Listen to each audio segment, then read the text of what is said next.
Hey, what's happening, folks? Fans of the Diamond tonight. It's Monday. Um, on the panel tonight, we have Astro Marcus. We have Rich going for the Pirates of the Rangers. Thank you for the show. The MDE's in the house already. Welcome aboard. Jeremy with Detroit down there. Dylan is like the question mark because I have no idea what baseball team he likes. He just likes the MLB. And then we have Jacksonville Jason Hangerfish. The Savannah Bananas. Hey, Rich, you're going to need him when we do our trivia showdown this weekend. Yins are both going to suck. We might. You never know. I've already betted on Rich. I'm posting a thing on FanDuel. What's the line on FanDuel? Yes, just to let everyone know, Friday we are doing a trivia show on the channel. First time ever between Dylan and Big Rich. I can't wait.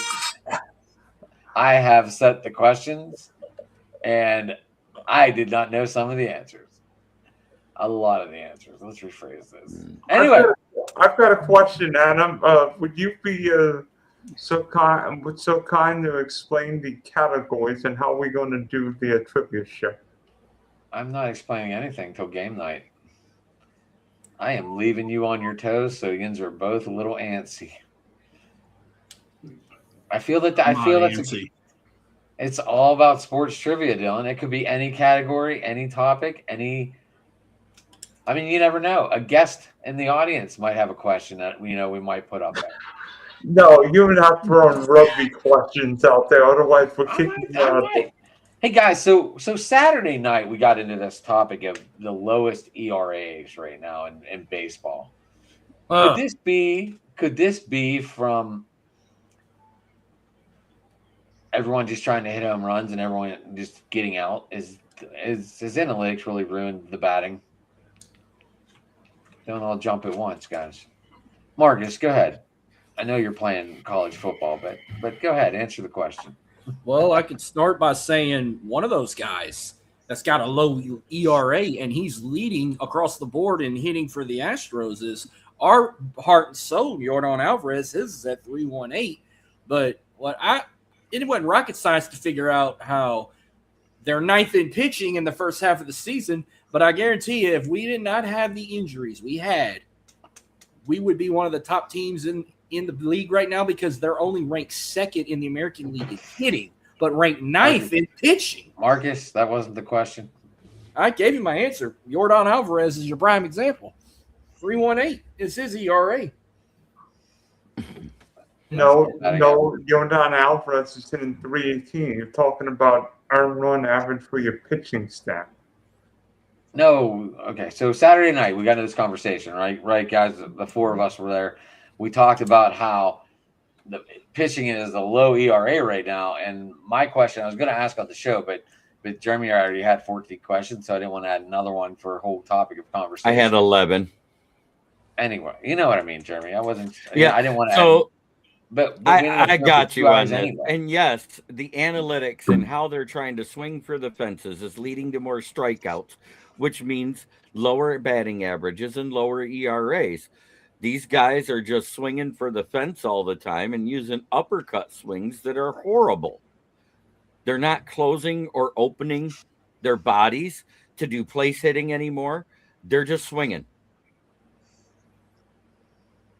Oh, and I clicked on Jeremy, since you're up real quick, tell us about your buddy. I saw you just posted this. This is Dan Spanos. He's been dealing with some health issues ever since I got into podcasting. He was a longtime follower of Detroit Lions on the Prowl and was one of the first 100 subscribers for my channel. He passed away last Thursday due to complications with his heart, and his family is reeling right now. That's his sister in the picture with him. My heart goes out to Emily Spanos, Dan's daughter, and many, many other friends. He loved karaoke, so he loved my shows when I didn't have a lot of news and I would just play one of the songs I recorded me singing. So rest in heaven, Dan. That's sad. All right. Rich, Jason, Dylan, thoughts on this topic real quick? I got a combination. You've got a lot of pitchers out there that they're throwing harder than what the hitters are used to seeing, so they're striking out a lot more. And they're the ones that are able to throw strikes, the hitters, like Jeremy was saying, are doing a lot more all or nothing swinging, which is why you only have 7 guys in the entire major leagues over 300 right now. But you have five former all-stars that are under 210 right now. Former all-star starters, by the way, that are under 200 or 210 right now. I think it's a combination of the two. The pitchers that can find the strike zone, because not only are strikeouts up, walks are up. And I think a lot of that goes back to a discussion that we've all had on open mic night that I've brought up a few different times. There's too many players in the game. There's too many players that have no business being in Major League Baseball that are pitching and hitting in Major League Baseball. They're talking about expansion. They honestly need to be talking about contraction if they want the quality of the game to go up. But that's just me. Okay. You're on mute, bud. Yeah. So I pretty much agree with everything that Rich said. And it is an overall byproduct of the use of analytics as it pertains to the quality of the product on the field, where executives aren't just using analytics, obviously, to build their teams, to build their rosters, but they're using it to build their starting lineups. And, Rich brought up a good point about too many guys in the game right now who don't really deserve to be in the game, either because they're, for all the reasons that Rich mentioned, which I agree with as well. But I also think just the biggest problem, in my view as well, and this is just the biggest problem, is still analytics being the fad around Major League Baseball, because you've all heard the phrase "chicks dig the long ball." Well, that's the most quoted thing you could say tonight, Jason. It could be the two most exciting things in Major League Baseball that we like to see are home runs and strikeouts. But I also want to say that analytics has also dipped its way down all the way to the JUCO level, the college level, and the high school level as well, the travel club level as well. Because a lot of these kids that are playing the game now professionally, they all started learning launch angle and exit velocity and travel ball. They all were taught how to throw 98, 99, 100 miles per hour going all the way back to when they were 8th graders. So it's not just a Major League Baseball problem. It is a developmental problem with the game of baseball across the country. And until that changes, which quite frankly, I don't think it will, we're going to continue to see home runs go up. We're going to continue to see strikeouts go up. We're going to continue to see batting averages plummet. And Big Rich, right now at the All-Star break, I just checked, we have 10 players who are only batting 300 or above. And, people 10? like – I'm sorry. Yeah. No, that's okay. That's okay. People like me and Rich, guys, we grew up watching guys like Tony Gwynn and George Brett and Barry Bonds and Robin Yount and Paul Molitor. We grew up spoiled because those guys were consistently 300 hitters. Even Barry Bonds, is the great power hitter that he was, batted consistently 280, 290, 300 each and every single season. So we grew up spoiled with some of the great all-around hitters in the game. Kirby Puckett, another prime example. And we've now lost that because analytics has diluted the product of the game on both ends. I've said enough. Dylan, you chime in with what you want to say. I think what's happened is that pitchers are not pitchers, and instead pitchers are being all throwing more like sprinters. All pitchers today are being taught more like sprinters, not like distance throws. You think of Justin Verlander. I mean, yeah, Justin Verlander throws hard, but yet, Jeremy, you'd probably say Justin Verlander is more than just a power pitcher. I mean, what would Greg Maddux and Tom Glavine do in today's game? Well, they probably wouldn't even have been Hall of Famers in today's game because today's so velocity dominant. Here's the thing: if you go by the ABS, pitchers are throwing first pitch strikes at an 89% clip. People are only making contact with it at less than 20%. So what it is players are told to take the first pitch all the time. And with ABS, pitchers know they have to be more accurate to get that first strike. Half of them are right down the middle, and guys sit there with their bat on their shoulder. When you're down 0-1, you're putting yourself behind the 8 ball. Then you're going to swing at pitches that aren't quite over the plate. This is what's going on, which is increasing strikeouts. Because let's face it, the first pitch, the first strike is the most important strike for a pitcher. It is, but you also got to look at one other thing too. And you brought up Glavine and Maddox, guys like that. Okay, Glavine and Maddox would win 25 games a season right now because they can put the ball exactly where they wanted to put it and throw strikes. They would make these guys look like complete fools right now. With using those two guys as specific examples, they would make these guys. Pedro would make these guys look like idiots. A lot of these guys from that era would make these guys look like absolute fools. Clayton Kershaw in his prime, who just retired last year, Clayton Kershaw in his prime would make these hitters in 2026 look absolutely ridiculous because of the way that they could put the ball where they wanted to put it. I can guarantee you 3/4 of these pitchers don't know exactly where that ball is going to go. Watch where the catcher sets up and watch where the ball ends up. It's not the same thing. If Tom Glavine or Greg Maddux or Pedro or Kershaw or Clemens or any of these other guys, you put the target there, you can write it down. The ball's going to be somewhere in that general ballpark. Now, yeah, you're completely guessing.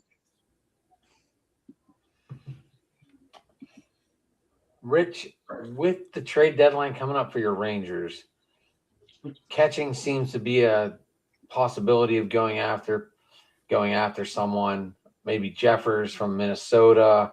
A lot of I've seen rushing. I don't know if Jason would agree with me, but apparently Dalton Rushing become a trade talk topic. Jason, I'm sure you already heard that and know that. But hi Kim, how are you doing? Paul, how you doing up there? MDE, how you doing? I didn't get to say hi to everyone. But what else are they looking for? It looks like they could use some right-handed relief too. What do you think? They could. And see, I'm really kind of surprised that they're even considering going after catchers because the combination of Elias Diaz and Kyle Higashioka is perfectly fine. That's perfectly fine. What they need is depth in the outfield because they have none. That I'm saying proven depth in the outfield. Outside of Evan Carter, Wyatt Langford, Brandon Nimmo, they have nobody with a lot of experience. Alejandro Osuna is doing fine, but he's a rookie. They could use a guy, and I'll give you a perfect example of a guy, and I don't know if he would be available or not, but Andrew Benintendi, an outfielder with some experience that could be a 4th or 5th outfielder that could help the team out that way. Pitch in the bullpen, you're right, and it probably wouldn't hurt if they could find another starter because they're not going to. Jack Leiter can't stay healthy this year. Kumar Rocker is Kumar Rocker. I'm sorry, I have zero faith in this kid. So you realistically have 3 pitchers. You need a 4th starter. It probably wouldn't hurt for them to try to get somebody. He's not going to be available, but let's say a Mitch Keller from Pittsburgh, somebody of that ilk, to come in behind DeGrom, Evaldi, and Mackenzie Gore. Big thing to me is I'm amazed that the Rangers are actually in first place right now. With all the injuries they've had, with all the young kids they've had to bring up with the Justin Foscues and the Alejandro Osunas and Josh Smith not playing up to par and Corey Seager being hurt constantly and all that. I'm amazed with what they're doing. And Rich, I have a two-part question to you. One, we know Corey Seager seemingly is hurt year after year now. He's over 30. He's over 30, right? Yes, over 30. Yeah, he's 32. He's got a lot of money tied up. He's over 30, shortstop, so we know shortstops. He's also on his final year of his can't block the trade clause. 10-5 rights. Is there a chance that the Texas Rangers would trade Corey Seager to the Atlanta Braves? Because we know the Braves need a shortstop. That is a very strong possibility. The two names that I hear are Seager and Evaldi. I could see a Seager before I saw Evaldi. Could Seager go? Yeah, because I think he could bring in those guys that I was just talking about. He could bring in maybe a 4th or 5th starter and a utility outfielder. Yeah, he could do and get the other team to take a large chunk of his contract. Could he be a viable piece for a team like the Braves or the Cubs, who Dansby Swanson, let's be perfectly honest, has underperformed this year? Definitely. He could definitely be a big piece for somebody like that. You think And I Swansby think goes his back to time Atlanta, with the Rich? Is that Rangers what has kind of run out. Say again, Adam? You're thinking Swansby goes back to Atlanta? No, the Cubs are not trying Swanson. He's too valuable defensively. He's very good defensively. I could see Seager more as a DH and fill in at short if he went to the Cubs. If he went to the Braves, he'd start every day. Going to Milwaukee, possible? I mean, it's a They got that kind of possibility. money. Yeah, I don't know that they're going to – I think they're looking more at figuring out what's wrong with Mizorowski right now. Because Brandon Woodruff also went on a 60-day IL too. I mean, who knows what's going to happen in Milwaukee now? Right. So if you're down those two guys for a sustained period, It ain't you have re-entered the Tarek Skubal discussion. Sorry, Jeremy. That they could put some kind of a tremendous package together to send to Detroit and say, hey, we got to do something to make this happen. And let the chips fall where they may after the season. And then my second question, Rich, is does anyone want to win the American League West this year? Because seemingly every teteam's crapping it up this year. The Astros can't. Keep it up. The Astros have a very similar problem to the Rangers. They've been hurt all year. They've had guys banged up all season. The Astros has been more pitching. The Rangers have been more position players. But at the same time, Seattle is not performing up to snuff. The A's, we were kind of thought they might have had something there for a minute, and then they've kind of come back to reality. But the A's have got a lot of young talent. Don't sleep on the A's in the next year or two. I just don't think this is their year. If you go off of just talent, Seattle should run away with this division in the second half. And I know I know Marcus isn't going to agree with that. If you go player for player, Seattle is a better team than Houston. Sorry. I'll go position for position for you right now. Seattle is a better team than Houston. We making a comeback. Marcus, I'll get to the bottom two here in a minute. Looks like your team needs another starting pitcher. Looks like it needs some drafted one outfielders. Hold on. And right-handed relievers. Do you hear anything on any trades coming in, or what they're doing, or who they're looking at, or are they relying on the farm? They're gonna rely on the farm. I ain't hear about no trade. They need some help. I mean, Peter Lambert's probably the best pitcher right now until Hunter Brown gets the rust shaken off of him. And they just drafted a pitcher from Notre Dame. I can't remember his name, but I think he could be something special. They also drafted I think he was a center fielder or something from Texas Tech. Rich might know who I'm talking about. Astros got a Red Raider. I think he was a center fielder. He'll be a force to be reckoned with. They gonna let it trust the process. When they get fully healthy, Oh, we gonna be flying rockets. They coming. Logan Hughes from Tech. Him. There you go. Got any Houston questions, Dylan, before I move on? Marcus answered very quickly. Marcus, any chance that the Stros would consider moving Josh Hader? I don't want that, but you possibly. That's the most movable commodity you have on your team. Hey, Jeremy, I've got one. I've got one for you. I know we've seen Taylor Skubal pitch 3 or 4 times coming off his nanoscope. Do you think that the Tigers brought back Skubal maybe a little too quickly?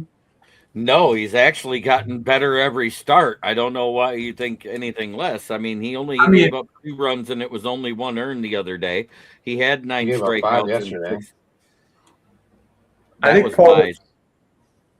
part of Skubal's problem is that he's given up way too many home runs since coming off the IL. Maybe he's unlucky. I don't know, because he gave up 2 runs on a double, where a guy just missed playing it from second base. It was not a home run that last game.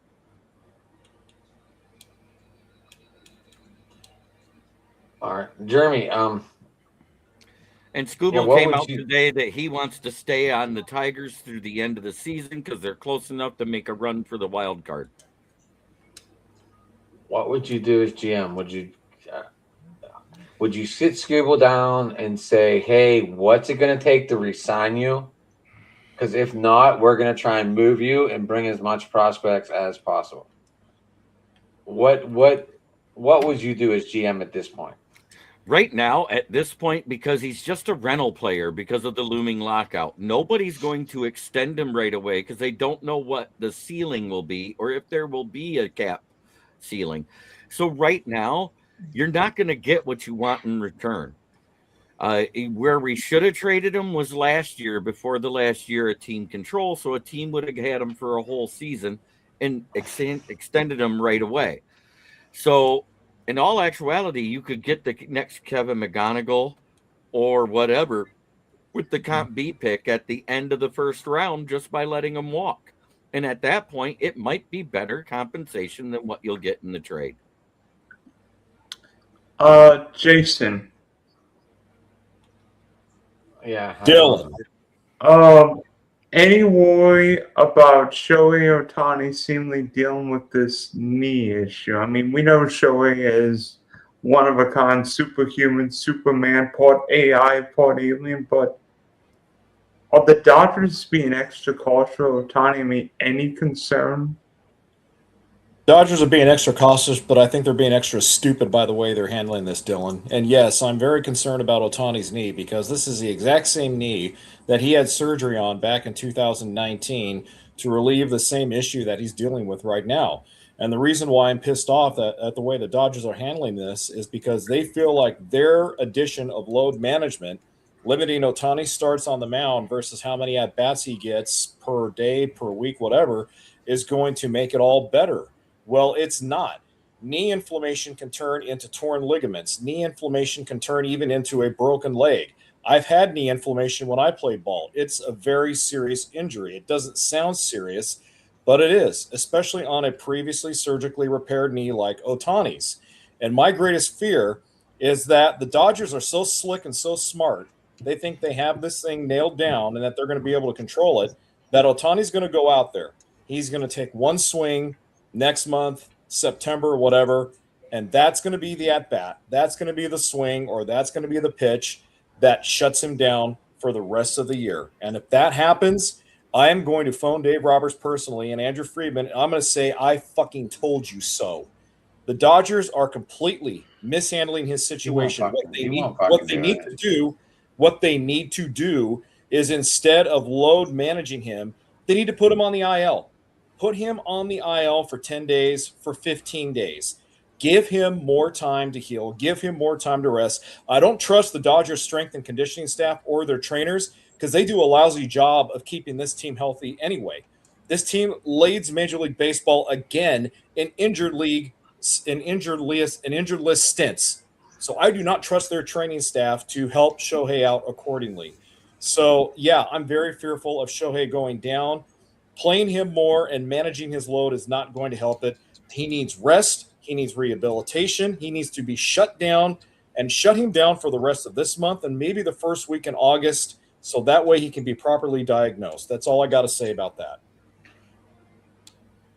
Jay, I know you have 6 of the top 100 prospects, right? All in the outfield on the Dodgers depth chart. That is correct. 6 or 7, give or take. How would you offer 3 of them with Dalton rushing for Skubal? I would offer 3 of them with Dalton rushing for Skubal. I think that would be more than a fair trade or a fair compensation package going back to the Tigers. But the caveat being, which ones would I be willing to give up? For me right now, Jose DePaula is untouchable. Jose DePaula is raking right now in AAA. I think he's That's your batting number 1 guy. That's your number. I think he's number 6 overall, right? Yep. Number 6 overall, number 1 in the farm system right now. James Tibbs, whom we got from Boston in that Dustin May trade, I would be willing to give up. I'd be willing to give up Charles Davalon, who's doing well at high A, I believe. And the thing about rushing, though, is this, guys. Will Smith is probably going to miss the rest of the season. From what I've been reading on Dodger blogs today and Dodger News, Will Smith's neck injury is going to keep him out well into August, possibly the rest of the regular season. He has a bulging disc in his neck. So at this point, I don't think the Dodgers can afford to trade Dalton rushing simply because they don't have enough depth at catcher. And that's one area we need to address at the trade deadline more than getting Tarik Skubal. And also, Adam, to be quite honest with you, we don't need Skubal. The reason why is because, yeah, we have Blake Snell coming back, and yeah, we have Tyler Glasnow coming back. And yeah, both of those 2 guys are still major injury-prone idiots for the Dodgers. But we need a quality back end of the rotation starter because Emmett Sheehan right now and Roki Sasaki, these guys and their pitching is about the difference between night and day. They are true peaks and valleys. They are true inconsistent as inconsistent can be. So we need a quality back-end starter, not another Cy Young front-run starter like Tarik Skubal. So, yeah, I mean, that's who I would give up to answer your question initially. But as you can tell, the Dodgers have some bigger fish to fry and a lot of other things to think about before they can even ponder getting Tarik Skubal. And don't forget the bullpen, because the bullpen hasn't exactly been great now. Edwin Diaz is on a rehab assignment. Yep, that's right. But yeah, Diaz is on a rehab assignment. We just got Brock Stewart back. Surprisingly, he's been in Dodger uniform longer than 5 days. So congratulations, Brock. You get a roster bonus. But yeah, we got Brock Stewart back. I know they've been linked to Aroldis Chapman for Boston, but I don't see the Red Sox dealing him right now, especially with their current winning streak to end the first half of the season. I think they're going to hold on to Chapman. I know Joe Ryan from the Twins has been mentioned. So you're right, Dylan. There's right now a lot of moving pieces on the Dodgers that need to be addressed before we can even think about getting Tarik Skubal. Jeremy, I saw you grab your notebook. Are you looking up these prospects from LA? No, Oh, I'm trying to check on my dad. oh, okay. Would you think about that trade, though, Jeremy? At this point, no. I don't think it's worth trading him. I like I said. And I also think it would be giving up too much in compensation for the Angels to do it. It would be a 2-month rental, and there's no guarantee that deferred payments will be allowed after this year. With the looming lockout, they're trying to, and a lot of the owners are voting against it. There's only 3 teams voting for it. So it looks like that part of it's going to pass.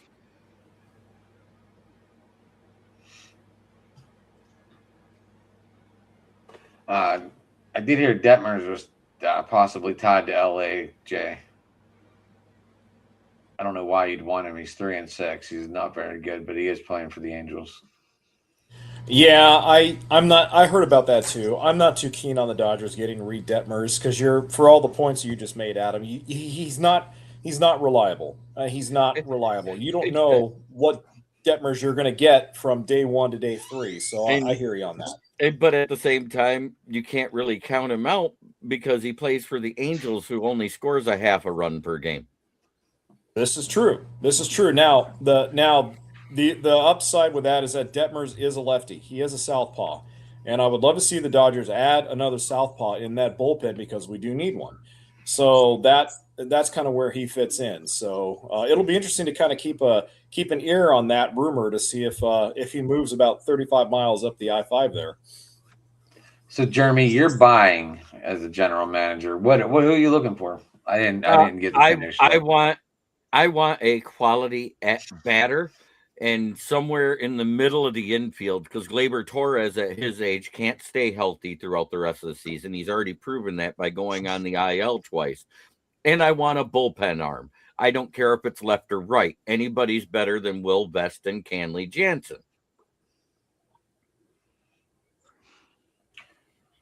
Primetime Kenley Jansen was good, right, Jay? Yeah, primetime was great. Primetime Kenley Jansen for about a 4 to 5 year span was the best. He had a cut fastball that a lot of analysts were comparing to Mariano Rivera's. I'm not saying they were considering it better than Mariano's.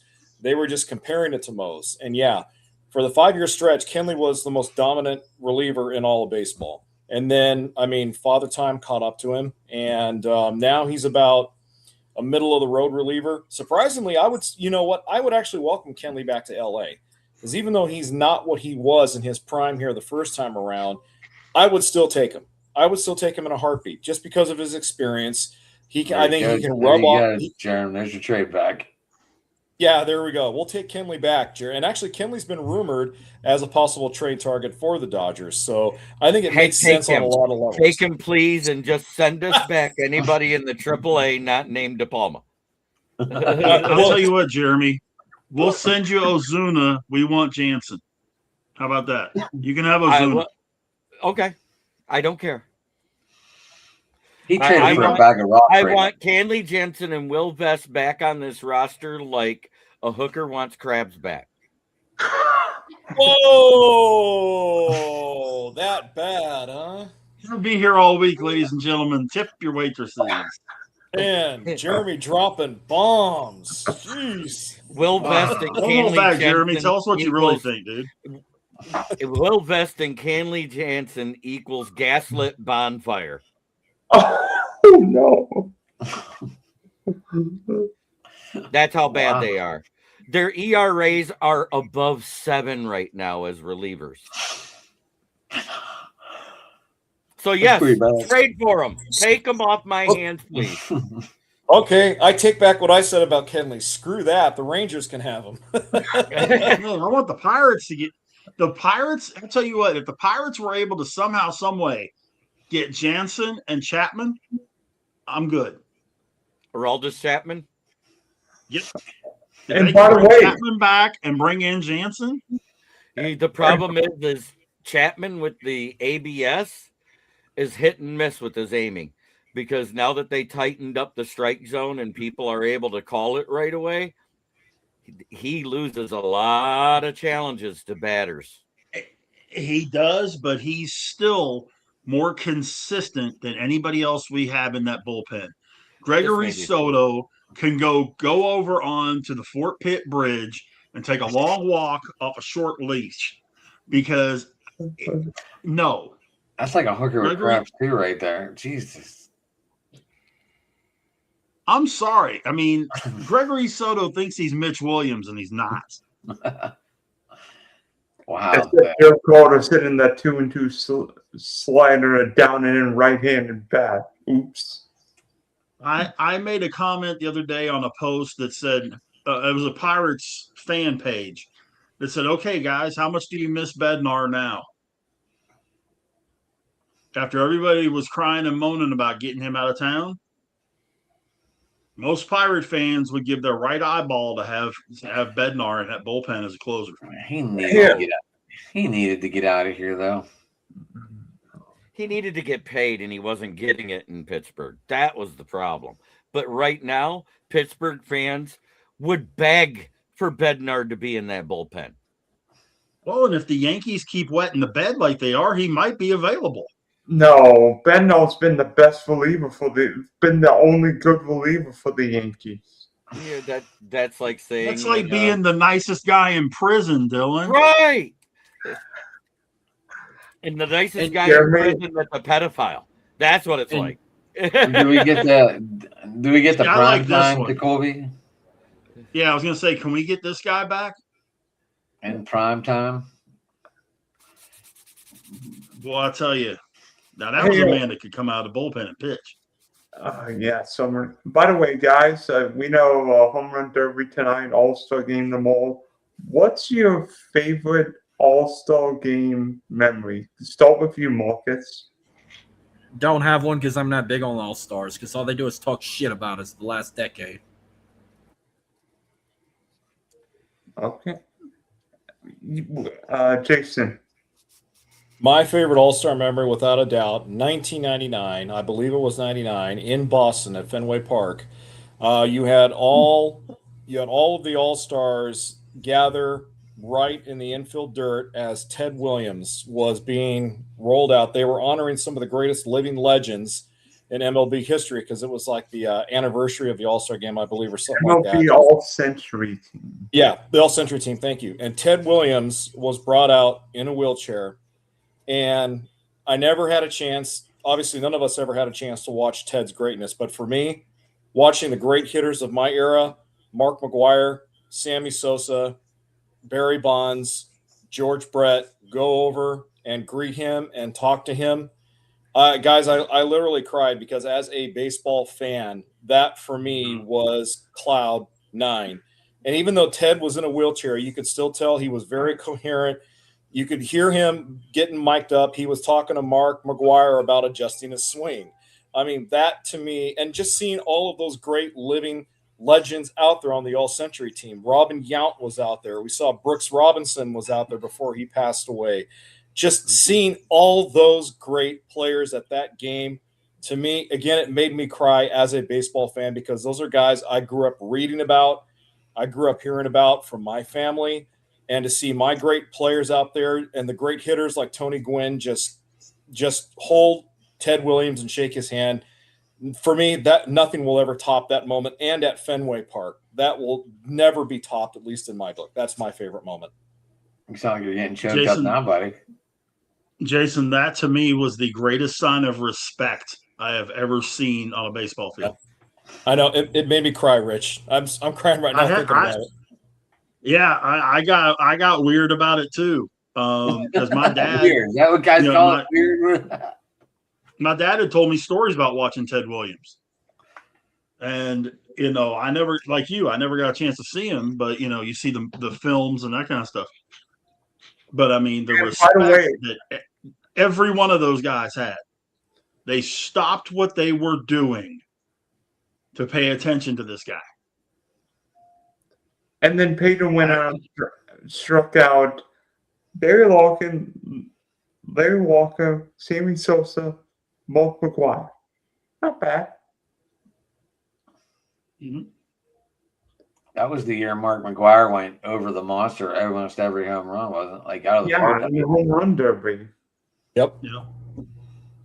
Jeremy, what about you?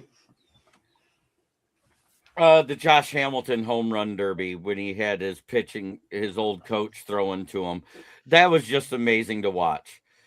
And hats off to him. Other than that, All-Star games, the game itself means absolutely nothing. Even though they say it decided home field advantage for a while, it was no good.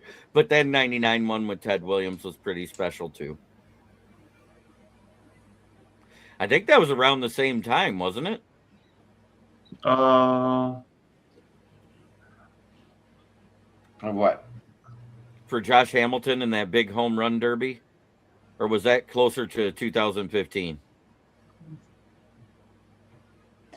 I thought Hamilton 2008. 2008. I thought Hamilton was 2000. Yeah, wait. Yeah. Okay. It's a long time ago, so those years kind of blend in together when you're in your 50s. Every day blends together. What are you talking about? No, not every day. I like the You guys got a point. 94 All-Star game. I Oh. like it was at Pittsburgh. Oh, Tony Gwynn scoring when Jim Liam was like, Yeah, Tony Yeah, Gwynn. but had the okay. game- Tony Gwynn right, had the Dylan. game-winning hit. Let's do a little precursor on this one. MVP of that All-Star game. Nomar what is Garcia. it? 94 All-Star game. Was this a loop? Because he had a big home run off He did. Lee Smith. Jeremy, is this one of your guys? I have no idea. And I don't care. I think everybody is human. We all bleed red. So that's where I'm at. I don't answer questions about color. We Because just said color, blonde. We color just is just said a pigment of skin. Can we? I don't know. Yeah. Look, Jeremy's I got guy. some. Jeremy, that's I- definitely your guy, right? You're the only one. Yeah, Look, I'll give y'all a moment. You know what I said? I handled it. I said I didn't have one. I got one for y'all. Oh, I wanted to read what that said. No, it's done. Oh, I didn't even get to read it. Anyhow, no, I'll throw a moment. I'll throw one of my favorite moments. The Iron Man's last homer in 2001. In Seattle. Good one. Yeah. And that was when Alex Rodriguez let him play short. Mm-hmm. And Cal's the only one in Stanko Field who didn't know it. Yeah. Here's a funny stat about the Tigers for you, real quick. Kevin McGonigal was born the year before Justin Verlander made his major league debut. And now they're both All-Stars in Verlander's last year. Yes. MVP of the 1994 All-Star Game was Fred McGriff, the crime dog. It was. Oh, sorry. McGriff hit the home run off Lee Smith. I was thinking Alou, but Alou hit the double that scored Tony Gwynn. That's quite all right, Dylan. That's quite all right. Nothing to beat yourself up about. So now that we're at the halfway point, a Oh, little by the bit way, beyond the gap. I actually have two moments. I actually have two All-Star moments. I saw one in person, 2017 Home Run Derby in Miami, where Aaron Judge basically went. I don't think I've ever seen that many. I don't think I've ever seen a guy hit that many home runs to right field. And you know what? I can't believe you guys didn't mention the 1934 All-Star game where a certain Hall of Fame pitcher struck out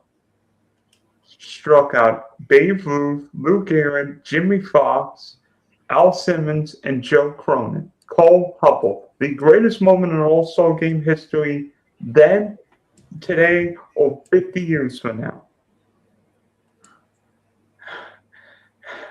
Wow, that's a great stat that he's got there about the Pirates. Pittsburgh Pirates are 47-47 at home. They are 24-24 on the road, 23-3, and they are all-time 10,957 and 10,957. Yeah, it was as of Thursday of last week. Yep. Before they took the brooms out against Milwaukee. But yeah. There is one more rest in peace we should give out, and that's Sam Neill, a great actor. Jurassic Park. He was a part of the Star Wars series. Event Horizon, I think, was another one he was in. Correct? A sci-fi thriller. Yep. Great actor, and he'll be missed. Rest in peace. One ping, Vasily. One ping, I guess only, that's please. 3 then. Huh? I guess we got one more too. Lindsey Graham. Yeah. The fact that anybody celebrated that is disgusting. Yeah, I don't understand why people celebrate death. All right, so there's a lot of stuff about people we don't understand, dude. I get it. I'm not going political today. We're not doing it. Yeah. All right, guys. Anyways. At a little bit above the halfway point, where would you guys put your 3? Who would you put in your 3 Rookie of the Year conversation right now? Jeremy, go ahead, start, because I already know who your number 1 is. Yeah, and it's not just my number one. It's been a consensus number one across most American League voters. It's McGonigal. Maricama. No, McGonigal. If you actually look, Maricama's WAR is less than McGonigal's right now, and that's where it sits. But Maricama is probably third. I think second is Shea Langoliers, and first is McGonigal. What about That's where I the got it. rookie out of Toronto that we Hey, talked you're about not- Saturday night? He's With honorable 22 bombs mention. He's already. outside. He's at like fourth or fifth because his WAR isn't as good, and plus he plays on a crappy team that can't win. What about the NL, Jerm? I don't follow the NL enough to know the great guys over there, so I know Connor Griffin deserves an honorable mention at least, if not third. Oh, we picked 3 from each league. Yeah. You could do whatever you Rookies, want, yeah, but I was rookie of the just year. trying to get top 3 that you guys think right now would be in the mentions. Go ahead, Marcus. Okay, I can start with the 11th American League. I'll go ahead and say Kevin McGonigal is 1. 2, Yes, you do, Yenzer. Parker Messick is another. And third, I'm sorry if I can't pronounce it right, but Murakami for the White Sox. Sure. Muntaka Murakami, did I say it right? Yep. I think Mhm. so. All right, and then the National League, J.J. Weatherholt, definitely. Sal Stewart, definitely. And Carson Bench, definitely.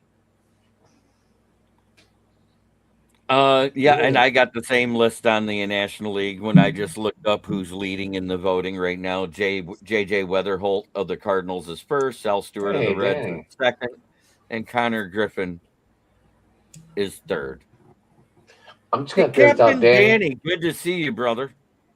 Danny, just to let you know, if you want to be involved in a full LA discussion, Jason is going live on the YouTube channel for Driving to the Top on Thursday or Friday. It's looking more like it's going to be Friday. Friday, Danny, if you want to chime in and listen to Jason, you're all for it. Jeremy, I'm not And on your channel, but I'm trying to get I'll- Jason some viewers. Yeah, I'll probably go on the air around 5 p.m. Pacific Daylight Time. So, yeah. That's what I'm looking at right now. All right. I Caminero, I don't think is a rookie either, is he? No, Did you no, get he was, Mm-mm. no. Logan Stone was rooting for Caminero to win the home run derby. Logan Stone, are you coming on tomorrow night, big guy? I did invite Logan to come on tomorrow night. To have some I open got sports Caminero as conversation. one of the front runners for MVP right now, the way he's hitting. He's my front runner. Alvarez Got is him at top. Yeah. Dylan, who do you have right now in your ROI? I'm gonna go 3-1. 3 would be Samuel Basala, the Orioles catcher, then Murakami, then McConaughey, and then the National League, probably one of the Met outfielders, even the Mets have been awful this year, probably Carson Bench, and Sal Stewart, and then a guy who just got paid, Mr. Weatherholt. Weatherholt, who should be an all-star, but that's either near.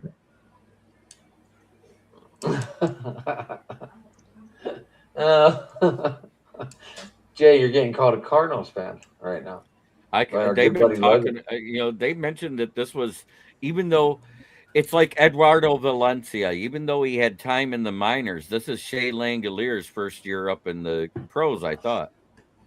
No, Shea's been in the league 5 years now. Oh, He okay. came out of Baylor, spent 1 year in the minors, came up with the Braves and got traded to Oakland and part of the Matt Olson deal. So I do like Hey, what Logan. the Tigers did this draft. With Got the here in the lead, right buddy. Hold on, Jeremy, go ahead. I Jay, hold your thought. I like Fluky for the first round. I really love the shortstop we grabbed in the second round, the guy that set the Kansas record franchise for home runs in college. And then, of course, we grabbed Dempsey, another left-handed pitcher that's a bullpen arm. So I do love those moves.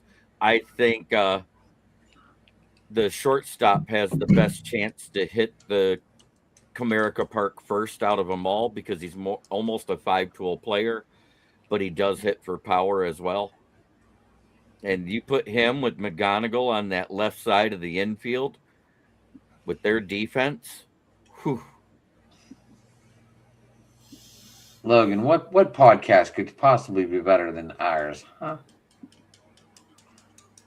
I'm even going to try and get Tom to come on tomorrow if you were coming on. Anyway. You're what? You like yachting now. I see how you are, Logan. I see how you are. I've missed you, big guy. I've missed you. Oh, shit. Anyway, Rich, who are you our ROIs? Well, I mean, it's number 3. I got to go Okamoto. Number 2, I'm going to go Vassallo. And number 1, McGonigal with American League. I don't have Murakami simply because of all the time he missed because of the injury, which is part of the reason why I don't have our guy, Connor Griffin, in there on my top 3 for the National League. But as much as I would love to put Esmerlin Valdez in there, he hasn't been up long enough. So I'm going to go TJ Rumfeld at 3, Sal Stewart at 2, and JJ Weatherholt at 1. I mean, So Weatherholt and McGonigal should walk with both awards unless something drastic happens between now and then. But Jay? So I got a little list from Forbes this year on what they think, because they do have a sports writer that's linked to the MLB. Mm-hmm.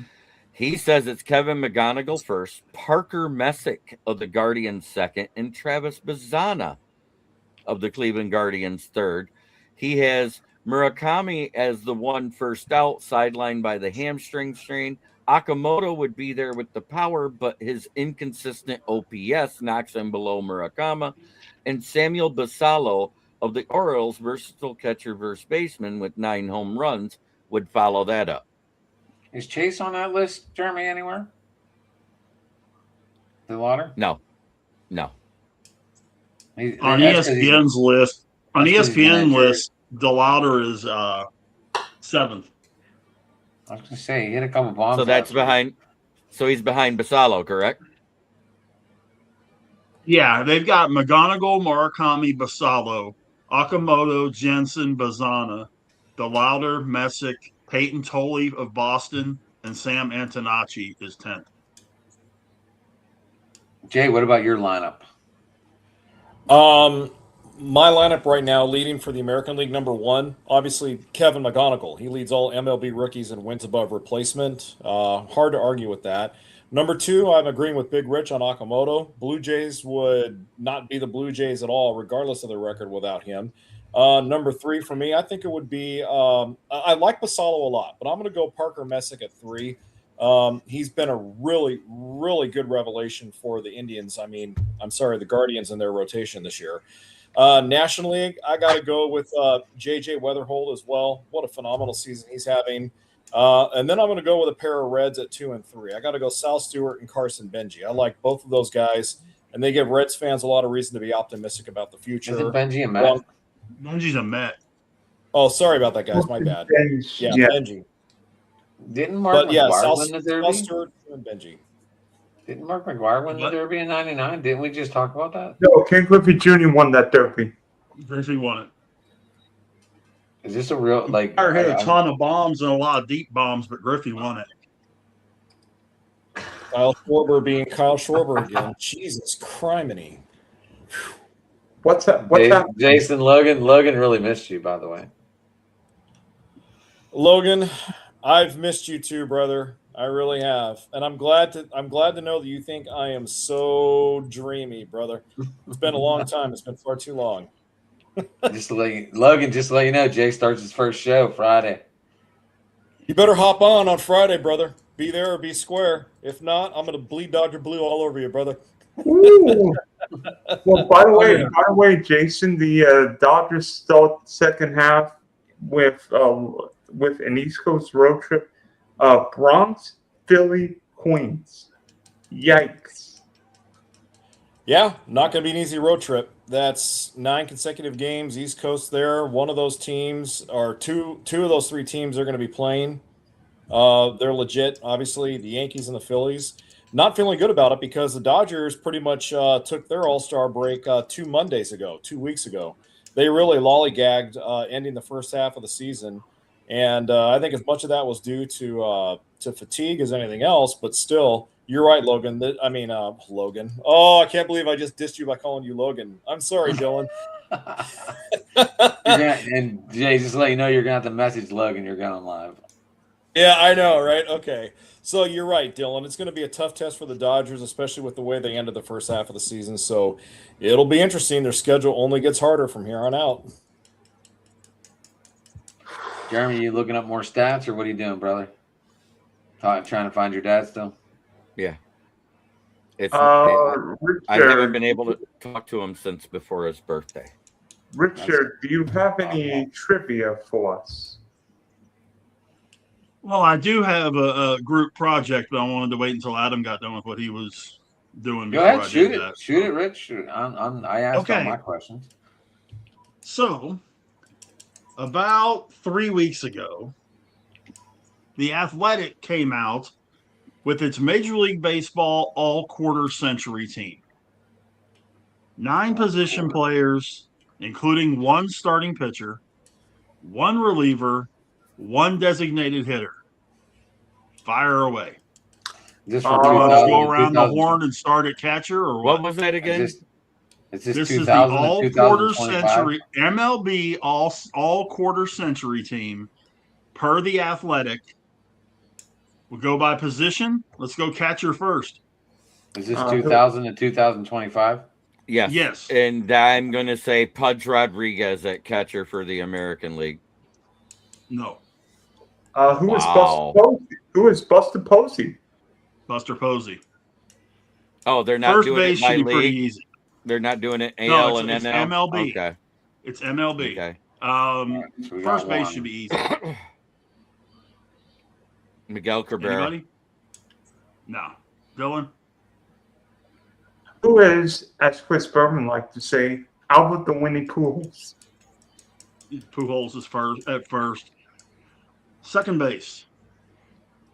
Biggio? I'm sorry? Beach Greg didn't Biggio? play that many. No. Right church, wrong pew. Marcus? Jose I don't want to play. Jose Altuve. Yeah, Altuve's the second baseman. That's why I said right church, wrong pew, Jeremy.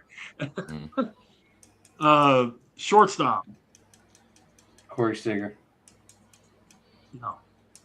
Miguel Rojas, baby. There you go. There you go. Was that right or no? Shorts. No. Okay. No. I was like, what? Nomar Garcia. Jamie would nail it. Jamie would nail this one. Derek Jeter? Yeah. The captain. Yeah, Jeter. Third base. Jose Ramirez. No. What about Matt Chapman? Nope. Who's Adrian Beltre? That would be correct. Left All field should be a forwards. no-brainer. It'd be the home run king. Barry Brian. Bonds. Brian Reynolds. Yeah, it would be. There you go, Brian Reynolds. Center field should pretty much be a no-brainer. As Bud Selen say, who is Michael Trout? That would be Trout. O'Neal Cruz. Right field. Right field. Gonna say Hold on, Paul. The question is 2000 to 2025 quarter century team. According to The Athletic. Oh, Ichiro. Duh, you idiot. Ichiro is right field. Now they have one starting pitcher on here. Justin Verlander. No, sir. All right, Clayton who's Kershaw. Kershaw. He was honorable mention though. Verlander was honorable mention. Clayton Kershaw. Clayton Kershaw. Kershaw. The closer is an absolute no-brainer. Mo. Mariano Rivera, DH. Big Poppy. No. No. Shohei Ohtani. Ohtani. What kind of buffoons? So it's Only played Posey for behind the plate. Pujols at first. He only Altuve played at for 8 second, years. Jeter at short. Huh? Tony only played for 8 years, didn't he? I'm just going off of what the list says from the people with the Athletic. Don't kill the messenger. I'm not killing the messenger. I'm I mean, asking questions. there's a couple of them I don't agree with, but I I mean, mean, I know I you would don't. I know find you somebody don't. to take the shortstop spot, but Yeah, I know you don't agree with that shortstop for sure. I'd put Michael Young there before I put Jeter there. I would put Verlander there before Kershaw, but that's just me. Well, yeah, I mean, No. to me, you need to have more than one starter. But, you know, because Verlander, I'm sure Verlander would have been second or third on the list. I'm willing to bet you. So, but that's the little reindeer game I had. Nice. Paul, that is amazing. The Athletic. It's getting late. I'm going to tell everybody, try every day to be a better person than you were the day before, because that's the only way to make the world a better place. You can find me on my channel, which is KCB Sports Network, usually Monday through Thursday at noon, Wednesday nights 9:30, Friday nights at 9, Saturday nights at 9. There will be no show tomorrow because I need to go check on my dad. Jeremy, Have a good night, everything's all everybody. brother. Keep Still me praying for your dad, updated dude. through text. Let I me will. know what's going on. I will after I I'm get still out praying there. for him, man. All right, Jeremy. Well, we'll see you when we see you, buddy. All right. Who's Spunk? You want to go next? Oh, me? Oh, check me out. Big D, Dylan's History of Sports. Can't wait for Rich. I wish you all the best with our trivia showdown Friday I wish night. us both the best because I can't wait for this shit. I'm gonna be, This is good. watching it. I'm watching it in an Airbnb. I will be tuning in for this shit. The I mean, craziest part is everybody else is more excited about this thing than we are. oh yeah. I'm rooting for I'm my excited I'm co-host. to looking forward to I'm it, excited but- to see and not know these answers, but that's what I'm excited about. That I'm means rooting- I did my homework as a host. I'm rooting for Hey. my co, so I got a cheer section for him. So I mean, like, what would the odds be? What are would the odds on Cowsey right now, Marcus? A I know mil- you put them up. 1,000,000 to 1. 1,000,000 to 1 on me or on him? I'm picking. You're my co-host. I'm picking you to win. Look, No, I'm just a narrator, and my questions are very, very deep. I'm not even going to comment. I might because That's fine. I won't be back. I was going to join backstage, but the state tournament, we're going to be traveling and we're staying in an Airbnb, so I ain't going to be able to like hop backstage. And I'm just going to watch and maybe not even comment. I'm just going to watch and prevent the So- kids from wanting to play games on the iPad because I'm going to be watching on the iPad. So Jason, like, what odds would you give me of beating Rich? Or am I swimming with 1 foot in a bucket? Well, Dylan, it's a good thing I'm not a betting man because I suck at gambling. Let's see. I'll tell you what. I'm just going to play it safe. I'm going to 50-50, buddy. 50-50. Okay? I give you as good a chance to beat Rich as I give Rich a good chance to beat you. So you're both very knowledgeable That's about fair. your topics. So I'm going 50-50 and taking the high road, dude. And how many questions we gonna have, Adam? 50 fucking billion. Right now, I'm gonna shoot for 39 and 40 as the bonus question. Jason. After we Marcus. get off, get with me when we get off. Okay. 39 and you're shooting for 40, huh? I don't know, Rich. We'll see. I have 24 right now. Like I said, the 25th question was so easy. Like as soon as I said the first three words, everyone both would have had it. And that was the 5 goals, 5 different ways. Who did it? Yeah, I mean that. Do you Yeah. guys know the answer to that question? Jason, Marcus? No, sorry, I'm trying to play Oh. a tight end. I wasn't even paying attention. I'm watching the Derby. Sorry. Which player scored 5 goals 5 different ways in hockey?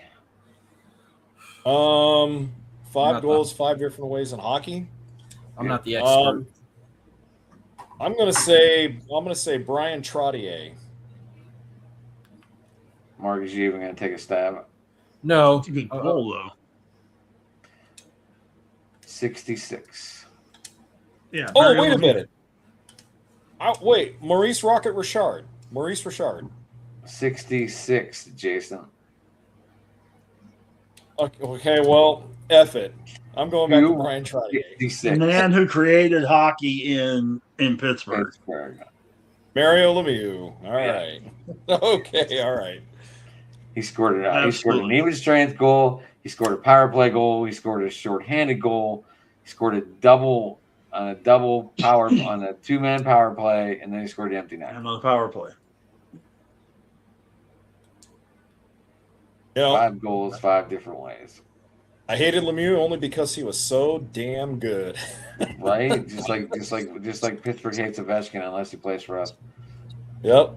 Well, and that's another one of those cases of, if Lemieux doesn't have cancer and miss 2 full seasons and that kind of deal, does he bust all of Gretzky's records long before that goof in Washington even gets started playing?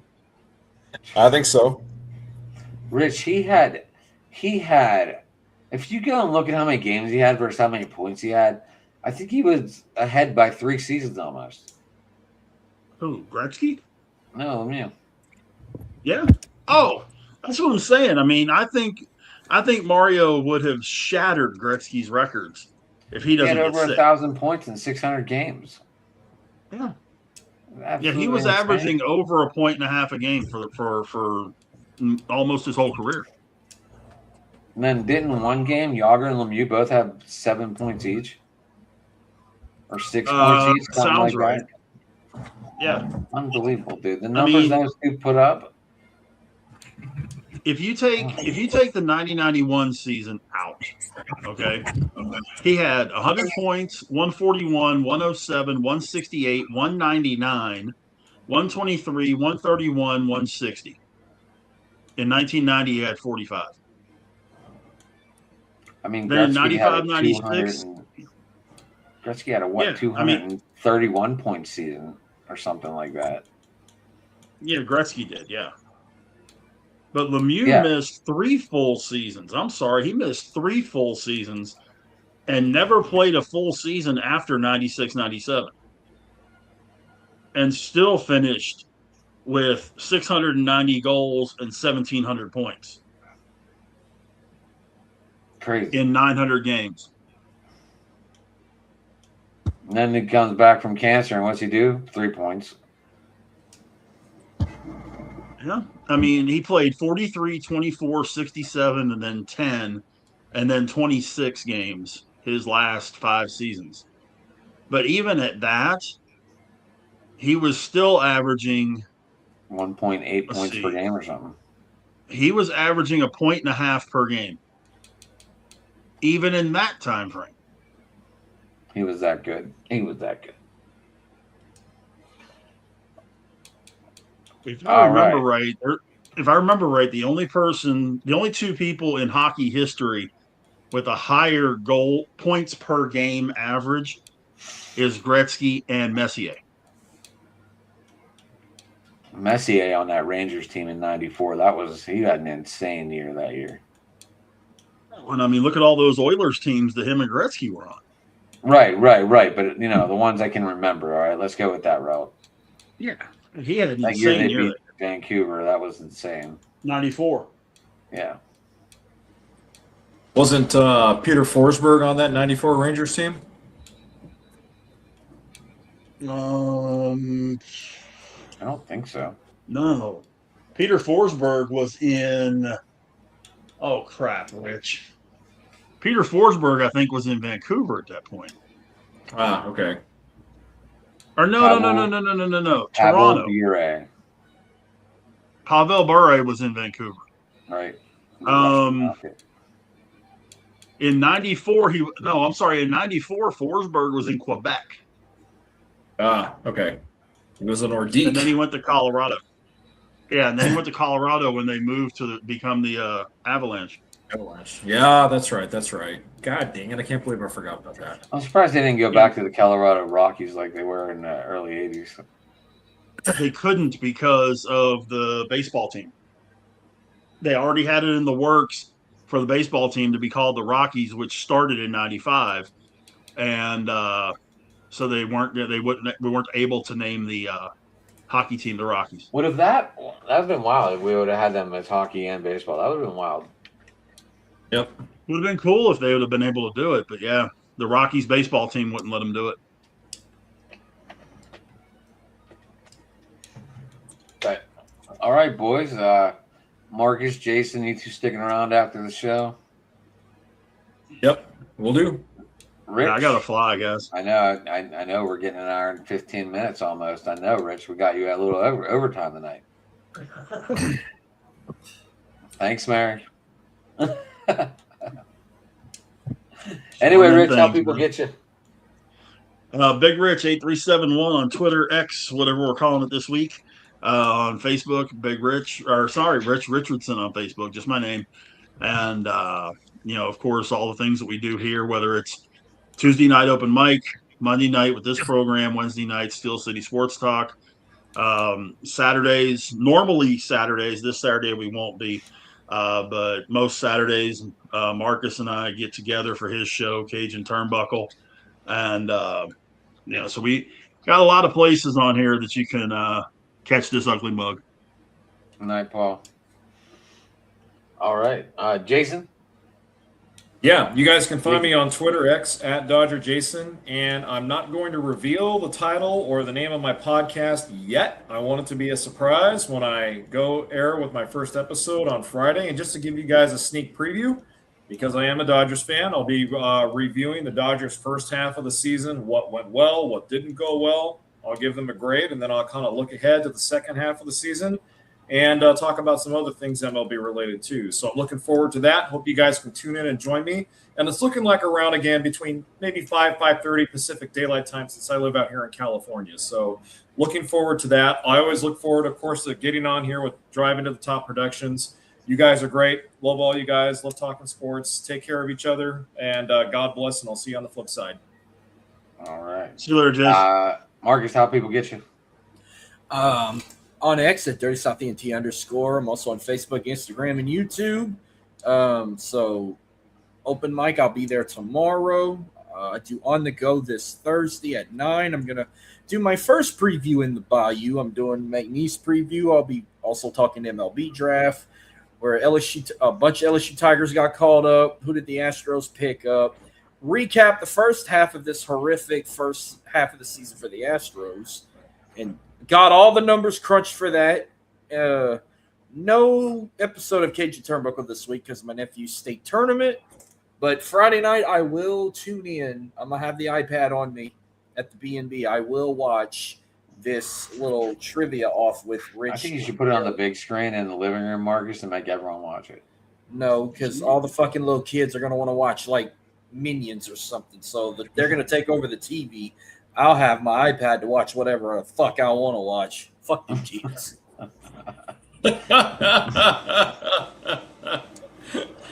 All right. You can get me here Monday night. Fan in the Diamond. Fans in the Diamond. Oh my, I'm out of it. Fans in the Diamond on Monday. Open Sports Mic on Tuesday, 9:00. And then Wednesday, me and Rich, we talk about Pittsburgh sports, and then we wander off into the land of outside the triangle. And then Thursday, I'm with Jeremy over there on Fired Up, but we won't be live this week. So no show Thursday. Friday, first ever trivia between Rich Dillon, and Saturday back with Jeremy for Roundtable MLB. And I must thank everyone for tuning in. Thanks for the comments, guys, and we'll see you tomorrow. Hopefully everyone tunes in.